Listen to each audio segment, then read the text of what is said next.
Assalamualaikum warahmatullahi wabarakatuh. Hari ini kami akan menjelaskan tentang sistem ekonomi. Sistem ekonomi adalah cara suatu negara mengelola sumber daya dan kegiatan ekonomi, seperti produksi, distribusi, dan konsumsi barang atau jasa. Sistem ekonomi ada 4 jenisnya. Yang pertama adalah sistem ekonomi tradisional. Cirinya berdasarkan adat istiadat, alatnya sederhana, dan sistemnya barter.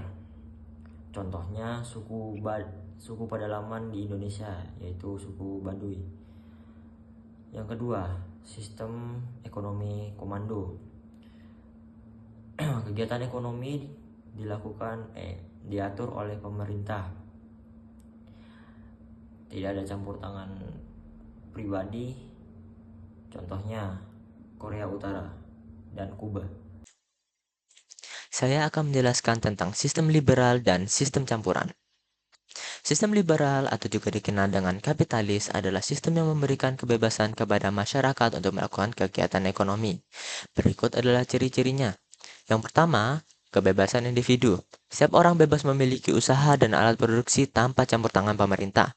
Yang kedua, persaingan pasar. Persaingan antar pelaku ekonomi sangat bebas dan kompetitif. Yang ketiga, motivasi keuntungan. Tujuan utama pelaku usaha adalah mendapatkan keuntungan sebesar-besarnya. Dan keempat, peran pemerintah minim. Pemerintah hanya berperan menjaga keamanan dan ketertiban. Yang kelima, pasar sebagai pengatur. Harga barang dan jasa ditentukan oleh mekanisme pasar atau juga dikenal dengan permintaan dan penawaran. Berikut adalah contoh-contoh yang menggunakan sistem ekonomi ini. Yang pertama adalah Amerika Serikat, kedua Hong Kong, dan ketiga Singapura. Contoh usaha yang menggunakan sistem ini juga adalah Apple, Google, dan Microsoft. Mereka bersaing di pasar global untuk menawarkan produk teknologi yang terbaik. Dan ada juga Amazon, Walmart, dan Alibaba. Mereka beroperasi dengan tujuan utama yaitu mendapatkan keuntungan dan memenuhi kebutuhan para konsumer. Lanjut untuk sistem campuran. Sistem campuran adalah gabungan dari sistem terpusat dan bebas. Ciri-cirinya adalah gabungan dua sistem, menggabungkan elemen sistem liberal dan sistem terpusat. Yang kedua adalah peran pemerintah dan swasta. Pemerintah mengatur sektor-sektor strategis seperti energi dan transportasi, sedangkan swasta bebas di sektor lainnya. Yang ketiga adalah perlindungan sosial. Pemerintah sering mencampur tangan untuk mengurangi kesenjangan sosial seperti melalui subsidi atau bantuan langsung. Yang keempat adalah pasar tetap ada.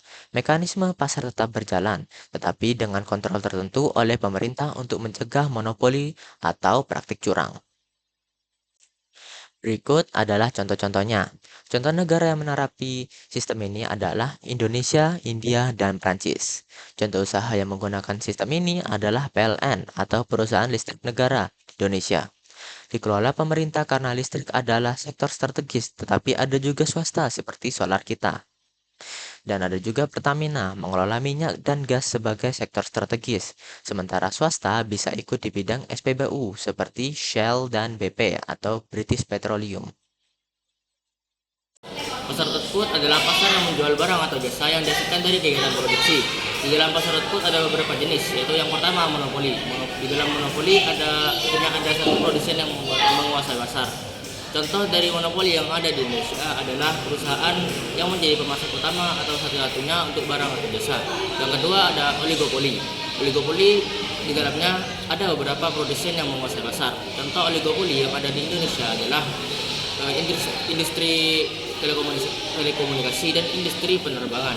Contoh dari monopoli yang pertama adalah hanya ada satu produsen atau penjual. Yang kedua, barang atau jasa yang dijual tidak memiliki pengganti. Yang ketiga, produsen memiliki kekuasaan penuh untuk menentukan harga. Contoh dari oligopoli yang pertama hanya ada beberapa produsen besar di dalam pasar. Yang kedua, adanya hambatan masuk yang cukup tinggi bagi para pendatang baru. Yang ketiga, terdapat persaingan dalam harga seperti promosi atau inovasi produk. Monopolistik adalah memiliki banyak produsen dengan barang yang dijual beragam. Adanya persaingan dalam harga seperti iklan dan inovasi. Harga ditentukan oleh produsen dengan mempertimbangkan pasar. Ciri-ciri persaingan sempurna: memiliki banyak penjual dan pembeli, barang yang dijual bersifat homogen dan tidak ada pengaruh individu terhadap harga, informasi sempurna bagi penjual dan pembeli. Pasar monopolistik adalah pasar yang memiliki banyak produsen dengan barang yang ditawarkan beragam. Sedangkan persaingan sempurna adalah banyak produsen dengan barang yang ditawarkan sama atau seragam. Ciri-ciri pasar monopolistik adalah memiliki banyak produsen dengan barang yang dijual beragam.